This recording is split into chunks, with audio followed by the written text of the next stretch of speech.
This is the Good Neighbor Podcast, the place where local businesses and neighbors come together. Here's your host, Jeff Gardner.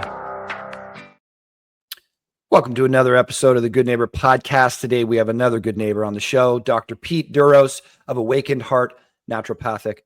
Dr. Pete, how are you, man? I'm good. How are you, Jeff? Good, man. Audience doesn't know we've tried to do this a few times now. It's always like third time, fourth time's a charm. So I'm prepared to have a great conversation with you today. And the audience that's been listening to a while knows that I'm big into health. That was my skill set prior to helping businesses grow through marketing. Fitness is kind of the foundation of my life. It's not just fitness, but health. So anytime we can get a health expert on, it's always a pleasure to learn more about the body, the mind, just how to be a better human. So let's start off from the top. For the people who know you, don't know you, let's start right from the beginning. Tell us about your business. What exactly do you do, Dr. Pete? Well, I'm a naturopathic doctor in Ontario. So naturopathic doctors use the body's own natural healing abilities and natural remedies to restore health or to keep us in our optimal health. Now, that's kind of the overall framework. But what I would say, the way I would what I would add to that is that I help people understand themselves better and connect the dots between different factors in their life that may be affecting their health. And a lot of times, people who come to see me have seen many other doctors before, many other health experts, have gotten a lot of testing done. And a lot of times there's questions, there's unknowns. And I think the value that I add to people is that my approach not only considers the physical body and what's physically happening to the person, I am very passionate about helping people understand how non-physical things in people's lives affect their physical health, whether it's emotions, whether it's relationships, and even environmental factors can affect our health. Imagine if you live somewhere and you're sensitive to not having much sunlight, and you're living somewhere where there's not much sunlight, kind of like around here, and you get sad in the wintertime, that could be a factor. Just a simple example. That one's most people know that one, but that's just one example of how the environment might affect your physical health. So it's not just, how do I want to word this? This sounds like a version of therapy. I mean, like that's obvious. Like, of course, it's a version of therapy, but it sounds more like there's a traditional, like when people think of therapy, they think of talk therapy. They think of unraveling their emotions and really kind of building up the self-awareness, finding out about blind spots and correcting them, course correcting. When I think of a naturopathic doctor, I'm going there because gut health, physical health, brain fog, these types of things, I'm going to ingest things typically that are better suited for me. Maybe it's based on a blood panel. Maybe it's based on illnesses like celiac, something like that. I've been going to traditional MDs. I'm not going to poo-poo on MDs. We've all heard the stories. We've all have one. I have one too. But it seems like traditional Western medicine, the way people think of it, again, I'm naive to most of it. So I imagine the way I think of it is the way most people who are uneducated about it think about it. There's a lot of pills, and it's a lot of addressing the symptoms rather than core issues. Whereas I think a lot of us have transitioned to exploring that naturopathic world because, first off, we like that word natural. When we put unnatural things in us, we often think, this is unnatural. This isn't the way it's supposed to be. So maybe I will go that natural route to heal things.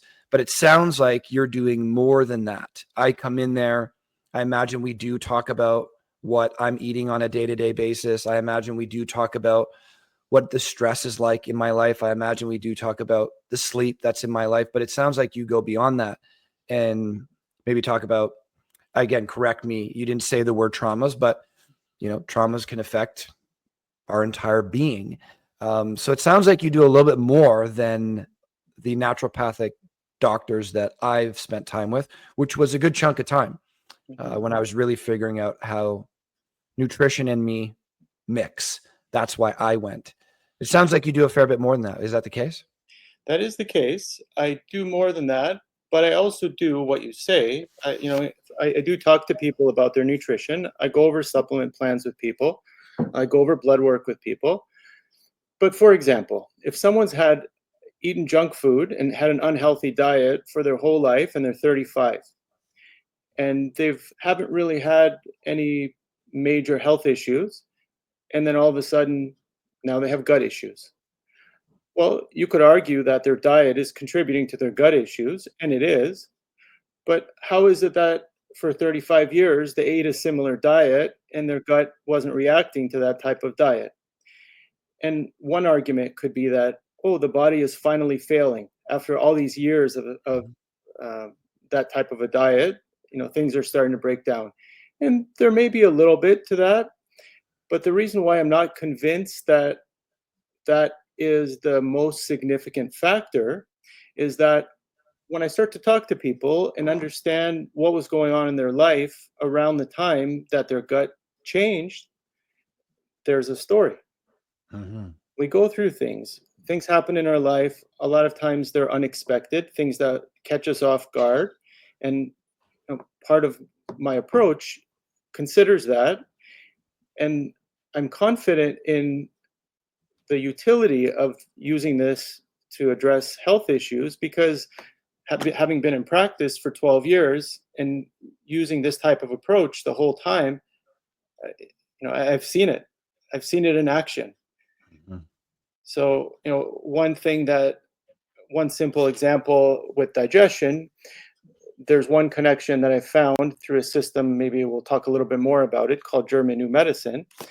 There's something called an indigestible morsel or an indigestible anger conflict. So in German New Medicine, it's the framework of German New Medicine kind of goes by that things happen in our lives that catch us off guard. And after that happens, we go through a certain process, our bodies go through a process of trying to make us more resilient so that if we encounter that situation in the future, we're better prepared. And the gut is a simple example. Something happens that catches you off guard. And in that moment, your psyche will determine in a split second, unconsciously, how it interprets the nature of the surprising event. And if the nature of that event is an indigestible morsel or an indigestible anger, so let's stick with the anger part. Let's say you go out in the morning to go in your car to drive to work, and as soon as you open the door, you see that your car has been vandalized. And in that moment, if that's something important to you, because there's things that happen to us that are surprising that aren't important to us. But let's say, for example, it's your favorite car. It's the car you've always wanted. You finally got it after saving up for so long. And then you see it's been vandalized. In that moment, your psyche, based on the filter through which you see your life and your previous experiences, will assess that situation, that surprise. And let's say the way that your psyche interprets that surprising news is an indigestible anger. It makes you angry, and it's impossible to digest the anger of the situation. Let's say that's what your psyche determines about that situation. After it happens, you go through two phases. Your nervous system initially is sort of ramped up, kind of like you might imagine being in a stress state. Your sympathetic nervous system is overactive, and your mind is racing, and your body, your whole system is trying to find a solution to what's just happened. Okay? And until there's a resolution, and that can be different for everyone. Let's say, for example, for you, the resolution is you've called your insurance company, things have happened, your car has either been repaired or replaced, and you finally feel like, okay, that sucked, but I've got my car back, and now I'm going to park it in the garage, and I'm not going to worry about vandalism anymore because now it's safe in the garage. At that point, your psyche and your system relaxes about that situation. And that's when you get your symptoms. That's when your gut starts to have symptoms. It wouldn't happen once you relax. Once you relax. Once the situation has been resolved. And that's typically how it happens. Now, it Hmm. depends on the nature of the conflict. There are some conflicts. There's a whole system around this called German New Medicine. Are you saying German new medicine? German New Medicine. Yeah. Yep. So it's about 40 years old. The doctor who discovered this medicine is from Germany. He uh, he got a call from a hospital saying your son has been shot. So that was his shock, his surprise of something meaningful. So he goes to the hospital. He sits with his son. He's in the hospital. He's not in good shape. Son lives for another 6 months and then dies in his father's arms. And then 6 months after that, Dr. Hammer, who himself worked worked with patients, who was doctor, developed testicular cancer. And then he thought, this doesn't make any sense. I've been healthy all my life. I'm a doctor. I kind of know what I should be doing, and I'm doing it. So then he started to wonder if it had anything to do with his son's passing.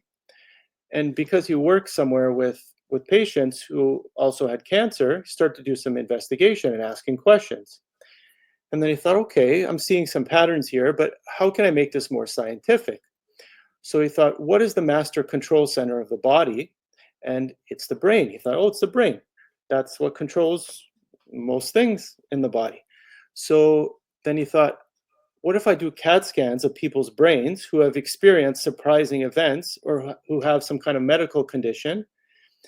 And then he started to find that there's things in CAT scans that are not part of typical examination for a lot of conditions. But he ran 50,000 CAT scans and found reproducible results that, everybody who's got a cough, let's say, or something going on in their lungs, there's a certain region of the brain that shows different results in a CAT scan compared to someone who doesn't have a cough. So then he's like, okay, so I figured out that shocks can trigger things that changes in our health, and that it goes through the two phases I mentioned before. And then the brain is involved, and each region of the brain has to do with a different type of conflict. Yeah, that's the other piece I didn't explain.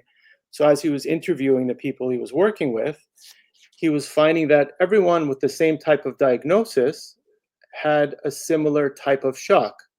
The experience in it of itself was similar, or their interpretation of the experience was similar? Interpretation. So Dr. Hammer found that for himself, testicular cancer has to do with a profound loss conflict, which relates to his son. Mm-hmm. So, but just because you've lost your son doesn't mean you'll have testicular cancer. It started off with cancer, but his system encompasses a wide range of symptoms. It explains why people get coughs. It explains why people get rashes. Anything you can think of, there's a biological purpose when the body has these changes after shocks. And this German New Medicine system explains what happens in each phase after the initial phase, after the surprise happens. And then in the healing phase, typically when you have symptoms, what the body is doing and why. For example, with the stomach, after an indigestible anger, because you've received news that's hard to digest, what your body does is it increases the production of gastric cells in your stomach to produce more acid, because the body is trying to digest the indigestible anger. And eventually, as you go after the situation resolves itself, the body attempts to restore the organs to how they were before the surprise happened. But with certain situations, if you're kind of on again and off again in the conflict, it can be a prolonged time frame of symptoms, which is a bit more technical, probably not what we're getting into here.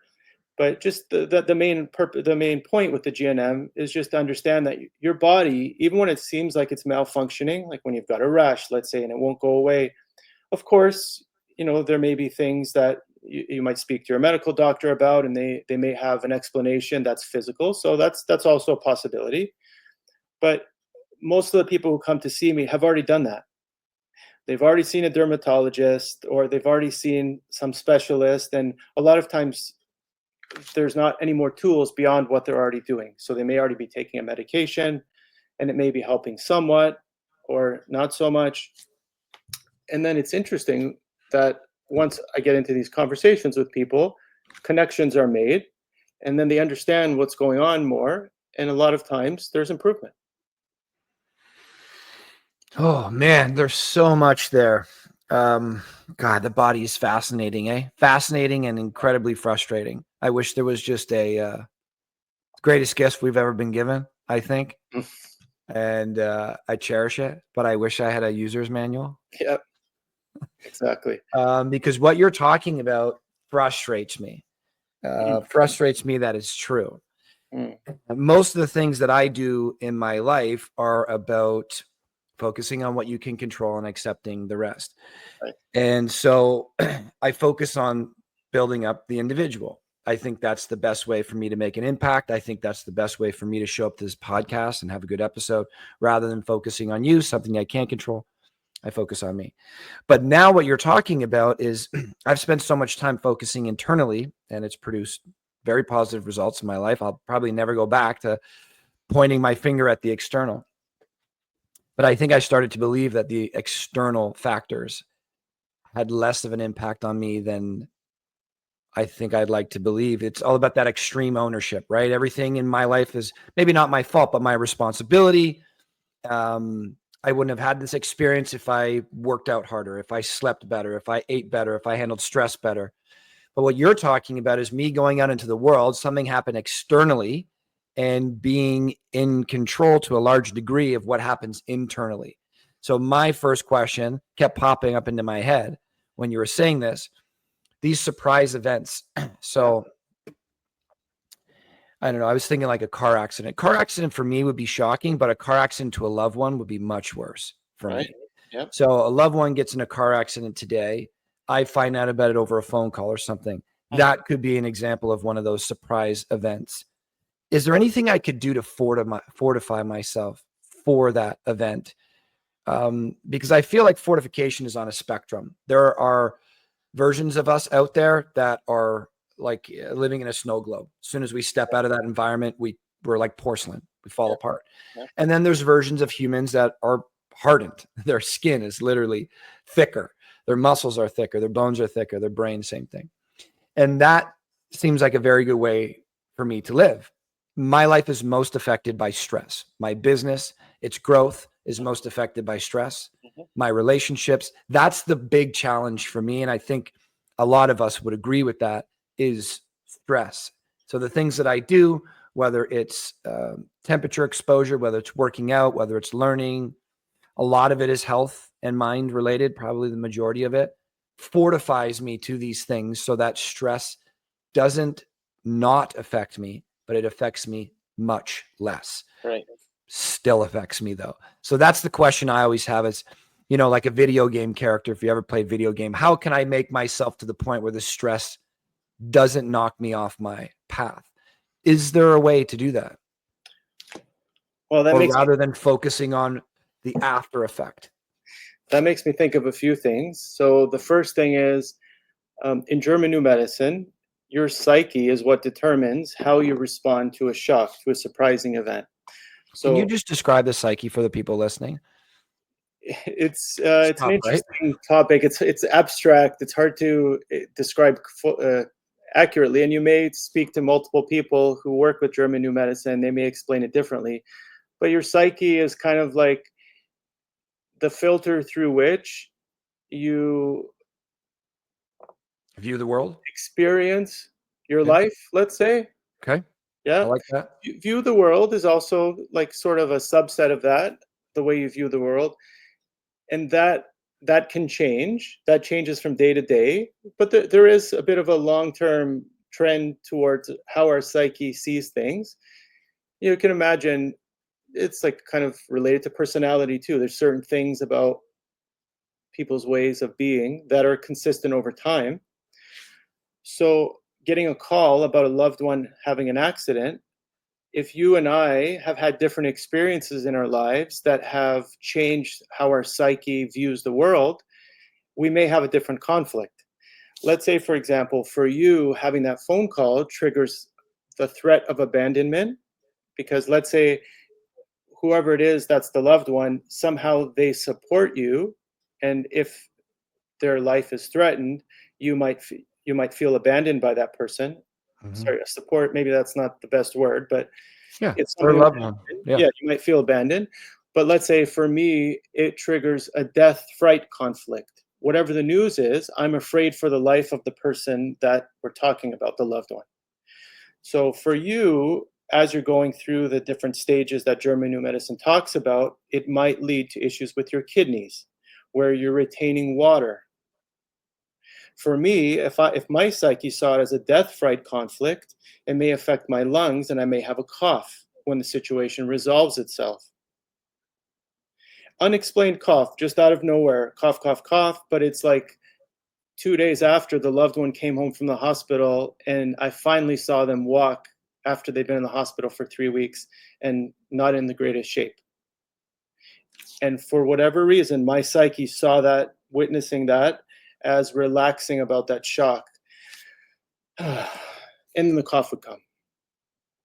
Hmm. But you can't predict what your symptoms are going to be, because you don't know how your psyche is going to experience unexpected events in the moment. Because it's, if you've had, say, for example, you've had a really stressful day and you've had a number of things happen today and yesterday and all week that have kind of got you sensitive to a certain thing happening, you know, then it may predispose you to have a stronger reaction to getting unexpected news. Versus, let's say you've had an awesome week, everything's going your way, you're in your flow, business is going good, just got some new deals, and then something happens that catches you off guard. It may not even cause a conflict. So that's the first piece that made me think, that I thought of when you asked your question. There is a second piece. I don't know if you want to jump in or if you want me to keep going. Yeah. So, okay. So that first piece that you talked about, one example, if I got this right, you're having stressed out week, stress comes your way, you're more susceptible to the negative ramifications of that stress. Sure. Second example is you're having a great week, things are just flowing for you, Mhm. and that same stress comes and you maybe doesn't even come up on your radar. Mhm. Most of that is still, in my mind, external. So much of, for people's lives, having a great week or a shitty week is external. Is there any, like, I guess what I'm trying to get at, is there a practice? Yeah. Yeah. So, okay. So I guess there's part 2 and part 3 to answer your question. So part 2 is the other approach that I offer in my practice is homeopathic medicine. So I should probably clarify what that means versus naturopathic medicine. Yep. So as a naturopath, we learn different systems of natural medicine, and homeopathy is one of them. Homeopathy is over 200 years old, and it's a system of medicine that you can use. It's a natural medicine. They're pellets that you take. I don't actually have any nearby, but you put them under your tongue. You may have seen them at the health food store. They're in little vials about the size of a chapstick container, and you can use them acutely.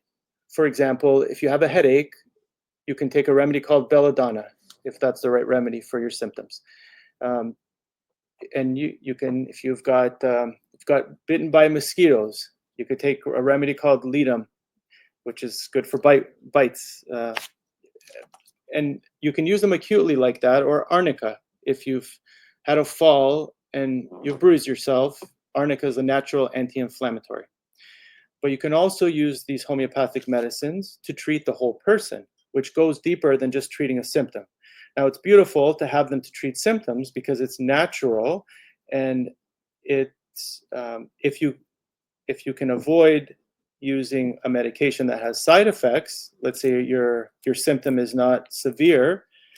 Natural medicine is wonderful because a lot of medications come with side effects. Mm-hmm. Now, you can also treat the whole person. So kind of going back to what we're talking about with the psyche, part of your psyche sees the world, and there's a filter through which you see the world. That part of it is what you came in with, part of it is through your experiences. And that affects how you see things that happen in your life. I'll give you an example. Okay, I'm giving you an example, but in homeopathy, people come and they share their concerns. So they may say, I have a stiff shoulder, my ankles always hurt, I've got lower back pain, my digestion is not that great, I'm have a troubled marriage, and I'm afraid of heights, and I can't stand pineapple.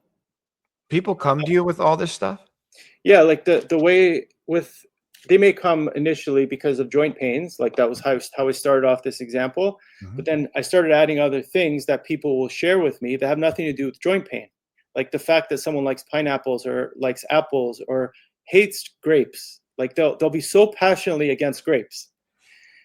And that's the cool thing about homeopathy, because everything that is carries some intensity in the person gives me an insight about how everything fits together, because physical, mental, and emotional are all tied together in homeopathy. So let's say the person says, I have pain in my right shoulder. It feels very stiff. When I wake up in the morning, it's the most stiff. And then after I get out of bed and I start moving my shoulder a little bit, I move my arm a little bit, it starts to loosen up, almost like a rusty hinge. People say this. And then there's a homeopathic remedy that has this very specific description of what it can help with regarding joint pains. And then if the person has shared that with me, then I'm wondering, oh, is this homeopathic remedy the right remedy for this person? And it's not enough that they've just said that part. I want to make sure that it matches the rest of the picture of this remedy.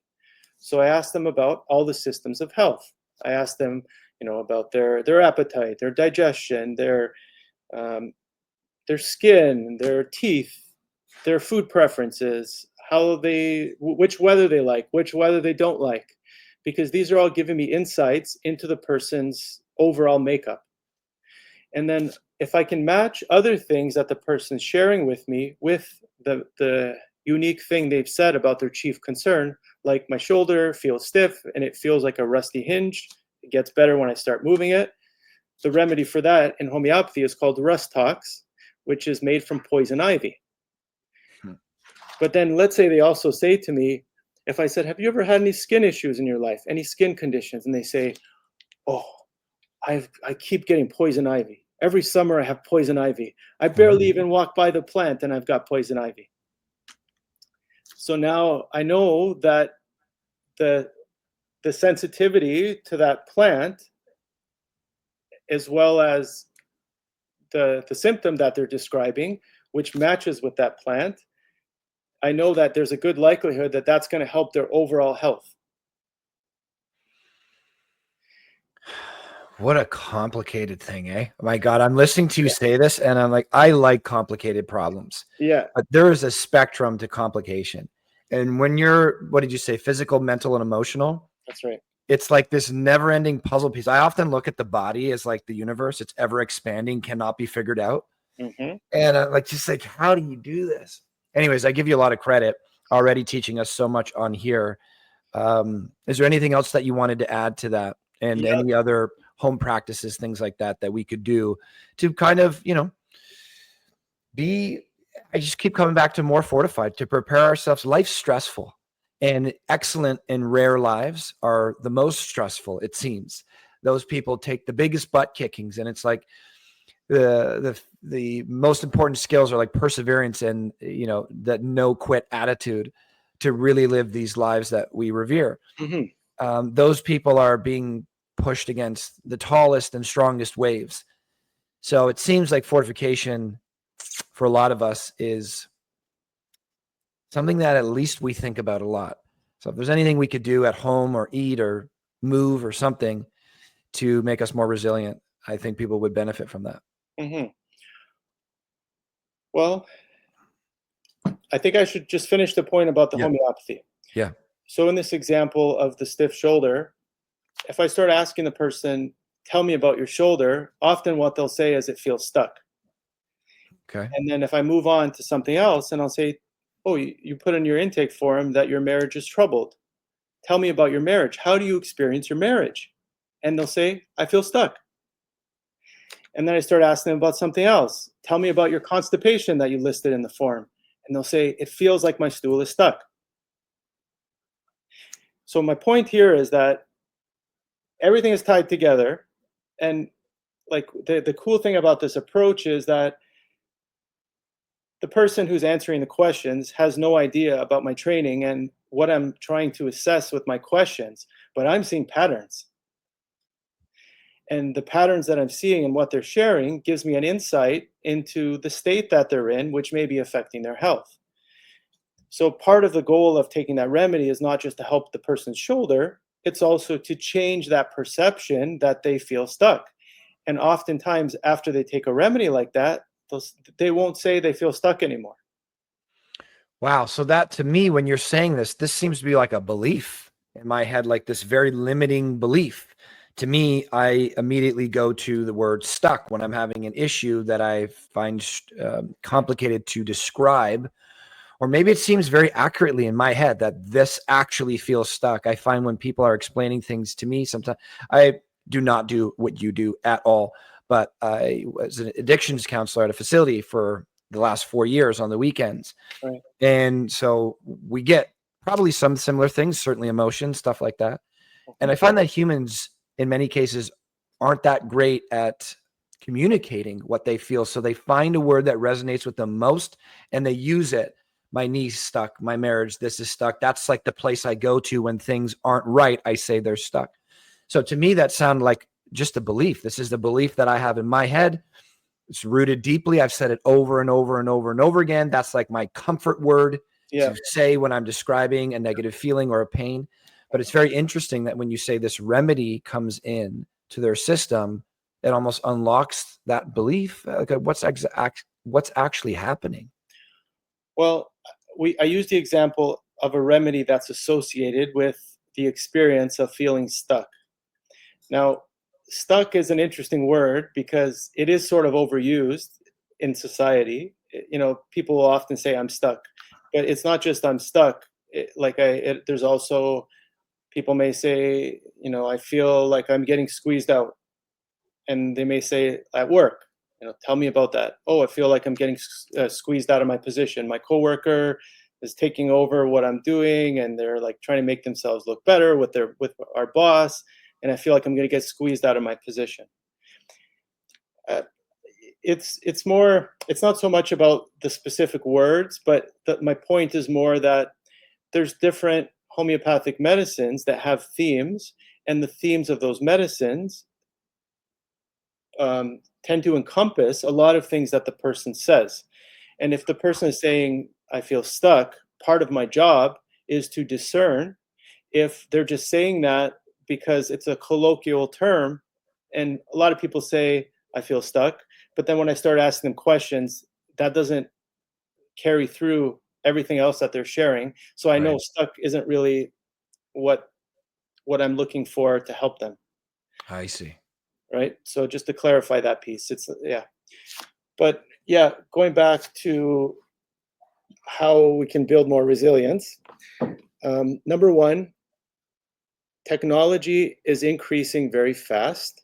And because our bodies are basically electrical systems, I'm finding, and I personally find it too, that all the amplification of electricity around us is affecting my system and affecting my health. And I find that this is true with most people I work with.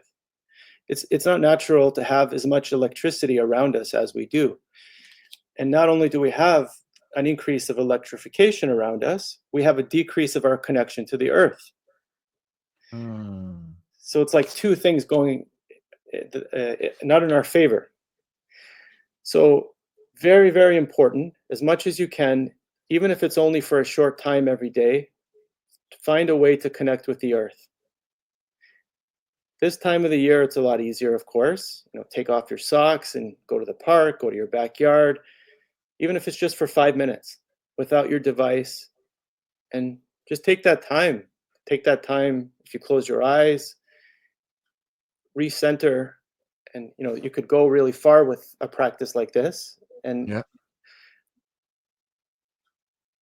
part of what's going on with all this technology and information, everyone's in information overload right now, right? Like there's only so much we can take in, and our nervous systems are responding to that, are responding to too much information. Part of the problem with that is that the more data we take in, the quieter our inner voice becomes. Because if all these messages we were not taking them in, a lot more of our attention would be towards what's happening inside of us. Right. We have inner guidance. It's always there. But we're in a world now where There's louder voices. there's louder voices. Yeah. And there's just like with a lot of things, there's positive and negatives. The positive of more technology and more electrical things happening around us is that have the gift of being able to speak with you today. Yeah. Wouldn't have been possible otherwise. And But dosaging, right? Dosaging. We need to pay attention to that. That's right. Which is something that humans, from my experience, aren't great at analyzing. How much of this should I take? How much of that? It's like, this feels really good right now. Let's just keep doing. That's right. Until, nervous system overload. And you're talking about helping people at an addiction center. My experience is that a lot of people with addictions are the most sensitive people out there. They're highly sensitive, which a lot of time leads them to use the substances that they use because they're in a lot of pain. Right. And I believe that they are also very sensitive to what's going on with what I'm sharing about the electricity. And, imagine our bodies are electrical. Mm-hmm. So if they're that sensitive, that much more sensitive maybe than others, imagine what's going on in their nervous system that's making it even harder for them to stay balanced. Right.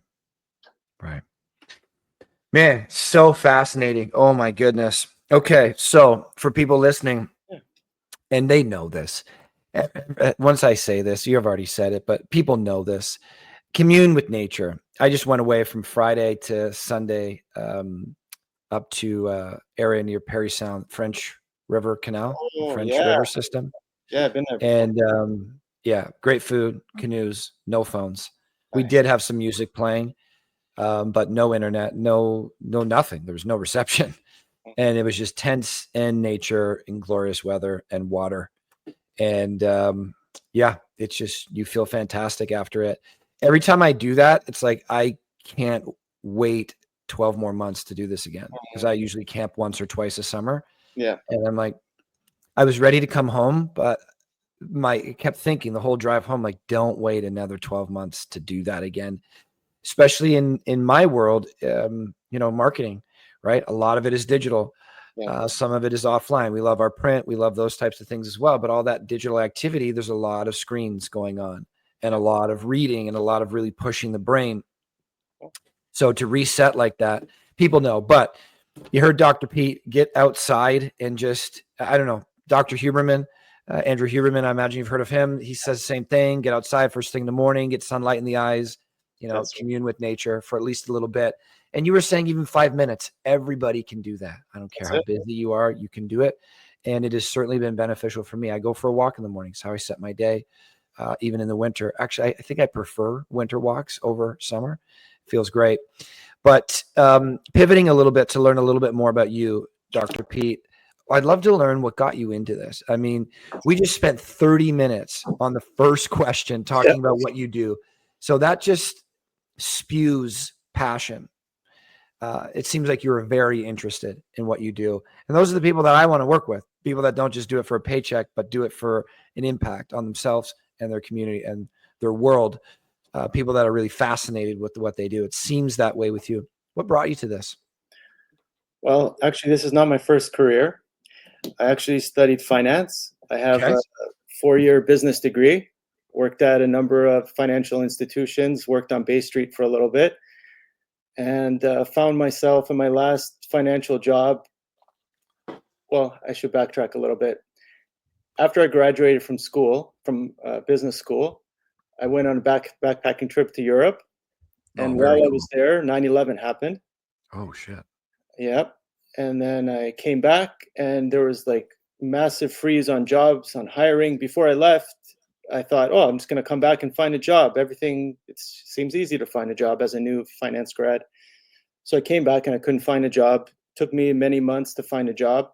I relocated to another city. And while I was in that job, it was a contract job. The company got bought out. There was a merger and there's a hiring freeze. And I wasn't doing exactly what I wanted to do. So I thought, no, I can't do this. Like, I'm on a mission. I want to, get the job that I want to get. So I left that company. Again, did the job search for many months again, got another job. And I'm like, oh, this one's so much better. My manager is amazing. He's really supportive of my growth. I like my job better. It's more stimulating. So I started working in this job. 3 months into it, the company got bought out again, and they told me my job will be ending soon. So rode that out. And then after that, I'm like, I don't know if I can do this again. Like, this is really intense. This keeps happening. At that point, it was the third company I worked with that got bought out by a merger while I was working there. Jesus. So I decided to do some traveling, went around the world, saw a whole bunch of cool places. I came back, and then I thought, okay, I'm going to give this one more try. So I get a job at one of the big banks, and I work in the credit card division. I work in this department with a bunch of cool guys. A lot of, it was the data analysis department. And we basically use mathematics, use computer software to understand the psychology of how people use their credit cards and try to get them to use their credit cards more, to carry more balances, to pay more interest, to pay more fees. And it's like, wait a second. After a number of months doing this, the job itself was great. I love my coworkers, everything that I wanted. It was job security. It didn't look like anything was going to close down. But I didn't feel right. Something was not sitting well about what I was doing, but I didn't understand what was going on. At that point, I was also really into bodybuilding. I had been into bodybuilding since high school and decided to train for a bodybuilding competition. Oh, I love it. Yeah. So I thought, but all these interesting twists to the story. I wanted to do it as a vegetarian bodybuilder. I thought this would be a cool experiment. So I started eating vegetarian food only, and I stopped eating all the chicken, the tuna, and the eggs. Well, the eggs I think I still had. And then I went to a naturopathic student clinic in North York, and I showed up and I said, I want to be a vegetarian bodybuilder. Can you help me with my nutrition so I get good muscle mass and I'm eating healthy? Because I didn't understand at that point vegetarian bodybuilding techniques. Yep. I ended up getting paired up with a student intern and a naturopathic supervisor that were very, very much interested in mental emotional health. So they were asking me a lot about mental emotional health. And I started exploring things about my life, different challenges I've had in the past, that I was like, what does this have to do with vegetarian bodybuilding preparations? But then it opened me up. It kind of started this cool journey, but if you've ever heard of the dark night of the soul terminology before, I went into this really, really intense year of working through things from my past that I hadn't faced before. I didn't even realize they were affecting me. And then after about a year of lots of care, lots of supplements, lots of herbs, acupuncture, homeopathy, I started to feel better. And then something told me, like, wait, maybe you can change your career. But I was like, wait a second, I'm very financially conservative. I'm in this job and I'm like on my way to have a really good salary. My supervisor is supporting me. Like, this is what I always wanted in this career. And I had a hard time making the decision. And then I was actually camping up in Algonquin Park, paddling, and it was sunset, and it's just on my mind and on my heart. And I just kind of, got the insight, just start taking the prep courses and then just see what happens. So I was working full time, and then I was going to these night classes 5 days a week after work until late at night to build up a few science credits because I had a business degree. But in business school, I almost had a minor in psychology. So thankfully I did that because that helped me with being ready for the program. But anyway, as soon as I started those classes, those evening classes, I knew that I was going to quit my job once it was time to start the program. Mm-hmm. That's what I did. And yeah, it's 4 years of naturopathic school. And in the final year of I should kind of backtrack. So when I was training for the bodybuilding show, the supervisor that I ended up switching supervisors. The student I was working with was also on the sports medicine shift. And the supervisor that supervised that shift was like all into the questions I was asking. Like I was asking him all kinds of questions about timing of protein and how many carbs and which oils and like training questions and getting ready for the show and how to prepare for being on stage and the proper approach for dehydration to look the way you want to look on stage. And then when I started the program, I thought that that's what I was going to do. That was my goal, to become like him. But then as I started studying the program, I quickly realized that that's not why I was there. In the first year of the program, I might have even been in the first couple of days of starting the program, I was in a class called Naturopathic Philosophy and History. And the professor was Dr. Anthony Godfrey. And he's unfortunately passed since then, but he was very instrumental in my life, in my naturopathic career. He helped us understand the subtle aspect of medicine, of natural medicine, and helped us understand the art of inner exploration. And this was part of the course. Like he would show us, he would say things to us about what he does in his life and how he helps his patients to get us aware of how important it is to have that connection inside. And that really changed everything for me, because that's kind of my nature. I've always been a guy who's kind of interested at looking at things from a deeper perspective. So from that point on, I realized just how important our inner experience is to our health. And that was my focus in the program. And then in fourth year, which is the clinical year where you see patients as a student, I would start beginning to practice these things I'm sharing with you, especially the homeopathy part, with the patients that were coming in. And I found that the homeopathy was so effective. I found it that after I finished the 4-year program, I enrolled to become a homeopath as well. So I went to homeopathic school, which kind of took me a lot deeper into the studies of homeopathy, and traveled to India and other places to learn about it. So yeah, I'm very passionate about homeopathy, and it's been my main tool for the last 12 years of practice. And I forgot where I was going with that, but yeah. I am interested. I mean, a lot of what you're saying is fascinating. I'd love to talk to you for an hour about India. What did you call it? Inner reflection, for lack of a better word. Inner exploration, maybe? Inner exploration, yeah. That is just a fascinating topic in and of itself. But just really quick, did you end up doing the bodybuilding competition? Oh yeah, did a few of them. And all vegetarian? No. So I also learned that it wasn't going to work for me. Doesn't work for most people. No. But just getting ready for a bodybuilding competition is brutally challenging, and it's harder on naturals than it is on unnaturals. Of course.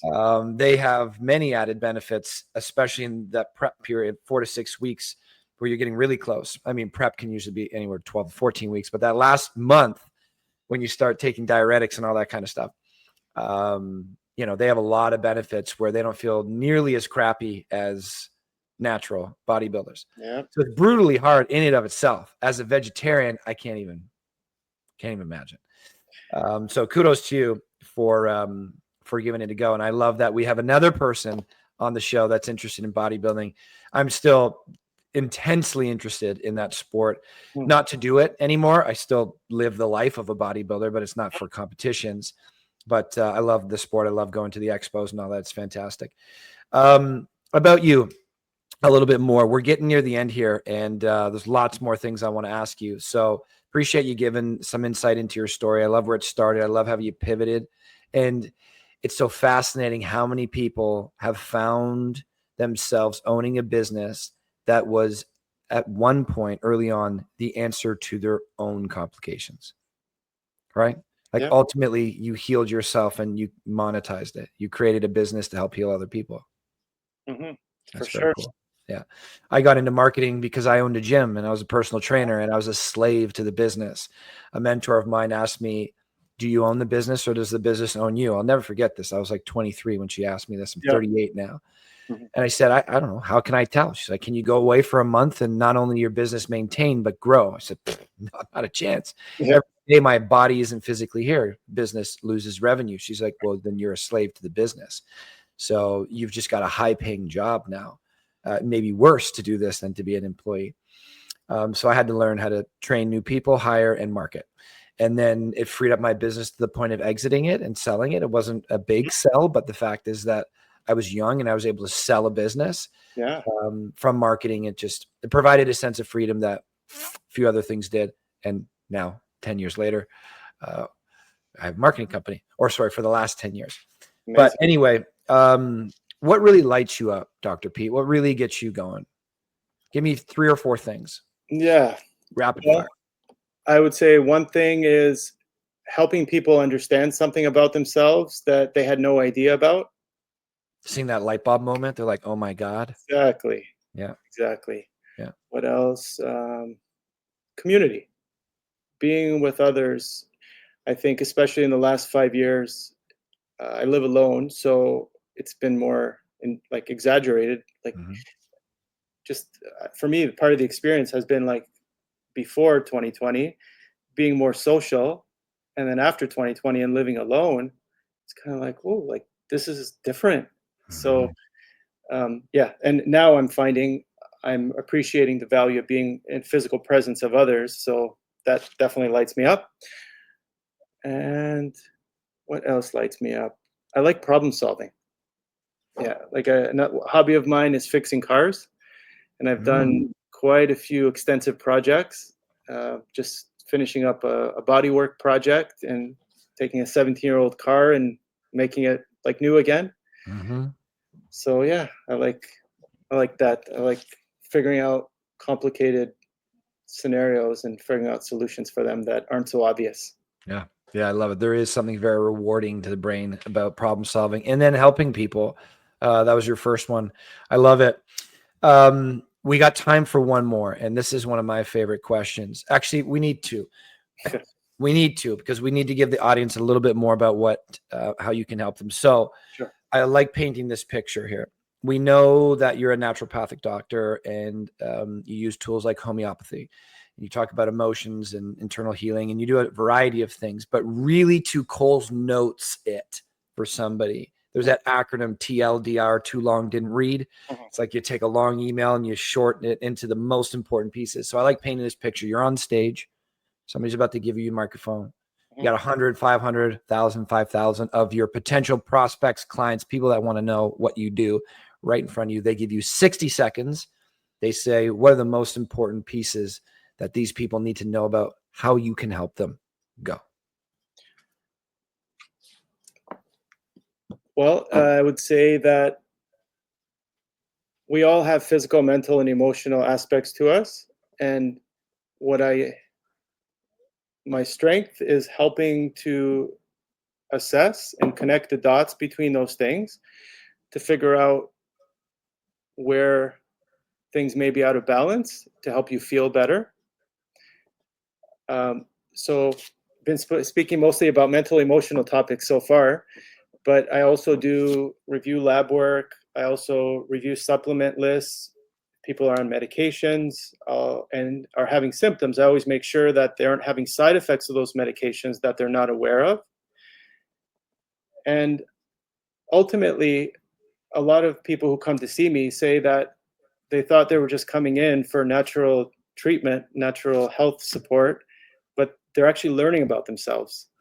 they're learning deep things about themselves that they're taking away to apply in their personal lives, and that changes how they relate to others.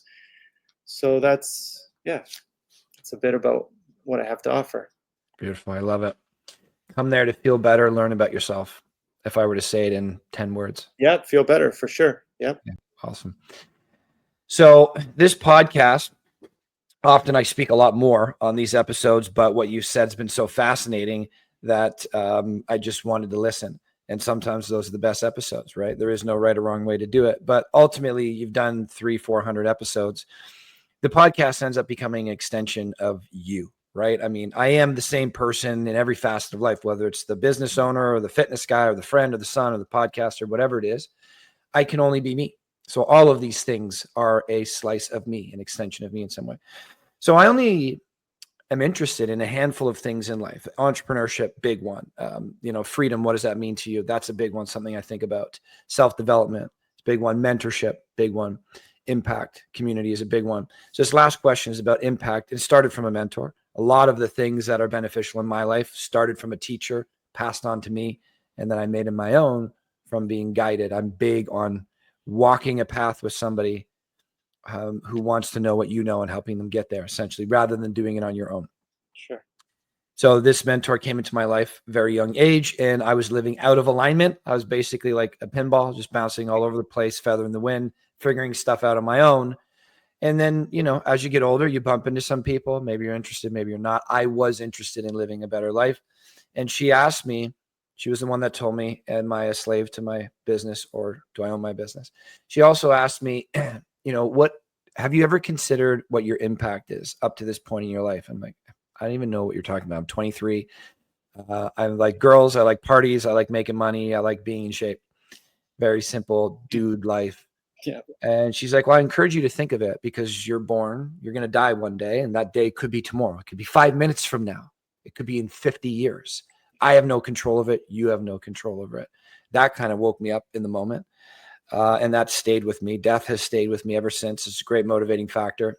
Helps me really dial into life. Most of what's here are reminders for how to live. And the first one is the minutes in the day. The second one is remember you'll die. A lot of these are from that mentor. Anyway, she asked me, you're born, you die. What does the middle equate to? What would you want it to equate to? I.e., what is your impact on this planet? Rather than thinking of legacy posthumously after you die, you won't be here to enjoy it. You won't be here to see it. You won't even experience it in any way. You'll be gone. But you can make an impact now that you can actually experience, feel good about, feel bad about, and see it. And it's one of the most fascinating questions I get privileged to ask. So many people, many I haven't met before, come on here and give a real answer. So I like to ask you, Dr. Pete, what would you like your impact to be? What are you doing this all for? Yeah, it's an interesting question.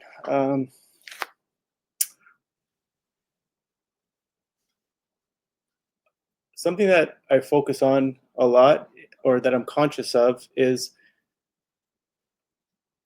the energy that I bring in the interactions I have with people. And part of my personal healing has been to understand myself better, so that, because sometimes we got stuff going on, sometimes we are behaving in certain ways that are, let's just say, not healthy. Mm-hmm. And like the really big thing that I've been focusing on lately is how authentic that I'm being in my life. Like, how am I showing up for myself authentically? Is the way I am being in the world in alignment with my intentions and what is my truth and what feels good to me and what feels like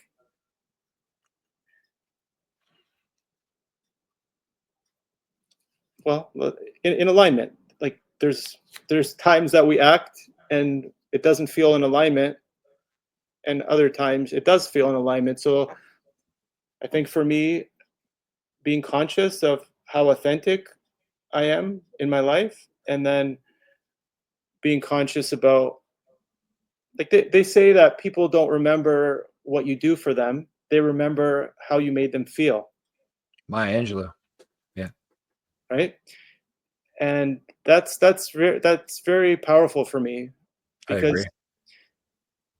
it could be the simplest thing. And there's like a split second when something happens before you respond, where, like, for me, that's how it feels sometimes, where maybe something happens that could irritate you and you could have an irritated response to someone or something. But then it's like, wait a second, do I need to respond this way? And that's, that's the kind of maybe the negative example, but then it's also the positive example. I find that there's so much going on in the world where when you interact with people, a lot of times things can be stressful, and not everyone is conscious about what they're projecting to others when they're interacting with others. And I think for me, I think about it a lot, like how can I bring more positivity to this interaction? Because I think we're kind of, especially at this time, it just feels like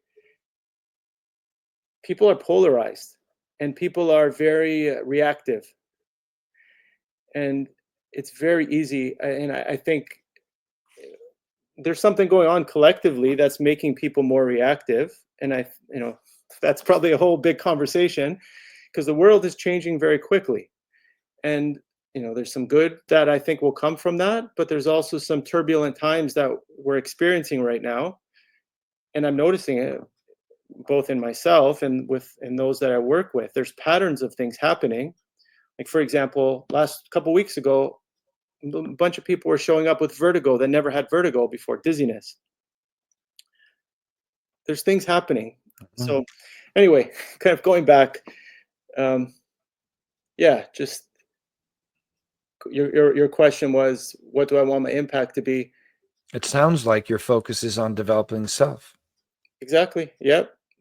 And sort of developing the self. And also, I think that we can also sometimes think that there's so much more we have to heal. There's so much more we have to fix about ourselves. But really, like, I think that everything is good. Like, we are good. And it's more just about understanding the things that are alive within us that are preventing us or blocking us or taking us away from the okayness that's already inside us. Yeah. Self-realization, right? Opening up those doors that are already there that are blocked off for whatever reason, experiences, genetics, environment, Yeah, and just noticing how good we have it. exactly. And that, imagine if we lived our lives where we didn't feel like there was all kinds of things about ourselves that we had to fix all the time, and just accepted that we're perfect just the way we are. And I'm not saying that Perfectly imperfect. perfectly imperfect. That's it. That's exactly it. Thank you. I like it, man. Dr. Pete, it's been a fascinating conversation, really. As we talked about it before, I have 10, 11 questions for you. I think we got through 3, but that means those questions were valuable. And I hope they're valuable to the audience. I imagine they are valuable to the audience. Whatever it is, developing self-realization, however, making your life better by putting a little bit more effort into ourselves, which a lot of us don't want to do. We'd rather focus on externals, politics, friends, coworkers, whatever it may be. There's something about going to the gym that drives us nuts, but we'll tell other people to go to the gym. There's something about eating healthy food that drives us nuts, but we'll tell other people to do it. So the louder the voice becomes from experts like yourself to appreciate our lives more, slow down a little bit more, get into nature a little bit more, and take care of ourselves a little bit more. I don't think that voice will ever reach a high enough pitch to where we don't need it anymore. So I appreciate you helping us have that conversation and putting it out there. How can people get a hold of you, Dr. Pete? So What's the best way? Yeah, my website is awakenedheart.ca if they want to go over there and read a bit more about my practice. My email and contact information is on there. So email is actually the best way to reach out. And Usually I schedule a short call with anyone who's curious about treatment, and we have a little chat to make sure it's a good fit. And yeah, if what I've shared about my approach resonates for you, I'd be happy to chat with you and see if I can help. Beautiful. Social media, anything like that? Oh yeah, sorry, yeah. Instagram, Dr. Pete ND, so DRPETE and then ND. And I've got the Facebook page, Awaken Heart Naturopathic. You can find me there. And those are my socials. And Jeff, thank you so much for this conversation. It's been awesome. It seems like we've got a lot of similarities in our paths so far. And yeah, it's beautiful what you're doing with these podcasts. I think on the idea of building community, this is awesome. In Simcoe County, giving people more information about local businesses in this rich format that allows the conversation and getting people to know more details. It's awesome. So thank you. I appreciate it, man. I really appreciate it, especially after a time like COVID. It's not just information, but the personalities, human to human connection. I mean, we call ourselves human connectors rather than marketers, because we are connecting one human to another, whether it's a friendship that's created, whether it's a client that happens from it, some way a human can impact another human. If we can be that bridge through podcasts, through magazines, through digital ads, through whatever, it's very fulfilling for us. This is my favorite part by far, though. These conversations are just fascinating. They make me a better person. So thank you for giving me what you gave us today, and wish you a great afternoon. I look forward to chatting with you again. Thanks very much. Look forward to chatting soon. Thank you for listening to the Good Neighbor Podcast. To nominate your favorite local businesses to be featured on the show, go to gnpwithjeffandsean.com. That's gnpwithjeffandsean.com or call 705-413-3775.